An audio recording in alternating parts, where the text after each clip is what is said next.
Okay, under your definitions of Operational daw. you have to remove terms and only focus dun sa talagang Nabanggit na nabanggit. kailangan. Halimbawa, yung LGBTQIA, o bakit? Yung mga nabanggit na nabanggit dito. Inclusivity, gender affirmation, psychological safety, minority stress, intramurals, discrimination, social acceptance. So, yun lang yung dapat Sa definition ng nalagay. Yun ang naging So, it's either conceptual or pwede nyo rin gamitin yung Okay. isa Use, operational. So, mamimili lang kayo dalawa. Or you can use both. Both. Pwede nyo gamitin. Kasi may mga terms tayo na hindi nyo ma-explain. So, hanap kayo na Anong mas advisable? Ha?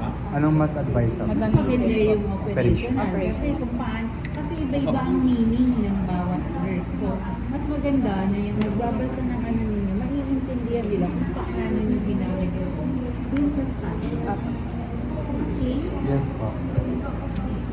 So, siguro tanggalin nyo na yung feminist. Wala namang pakialam. Parang mga- elucidated. First three. Kasi 4 pages yung ano nila. Hindi naman definition sila of terms. viable. Wala silang kinalaman sa study. Yung mahalaga lang. Kasi 4 na page to. Oh. Isang page na lang.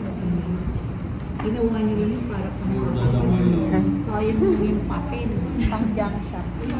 Lang siya, tulog sa akin yan. Kapatid kong BPA. Pinagdasal yung kotse ko. Pinagdasal yung kotse ko. Sabi niya, ay salamat kuya, nilinisan ulit yung kotse ko. Pinalinisan mo din. Baka pamamana ko ba sa iyo? Malay mo, pamana. Pinagdasal pa talaga. Pinagdasal talaga niya. Pina-engine mas mo kasi yung kotse ko. Pinagdasal ng kapatid ko. Hindi niya alam kung ay salamat. Malinis na rin po ang kotse ng kuya ko. Visit. Bigay ko raw sa kanya. Visit. Pamana. Pamana. Namatay na agad ako. Oo. Buhay ka pa. Buhay pa ako. Pinapatay na ako. Saan tayo? Up! Next po. Definition of terms.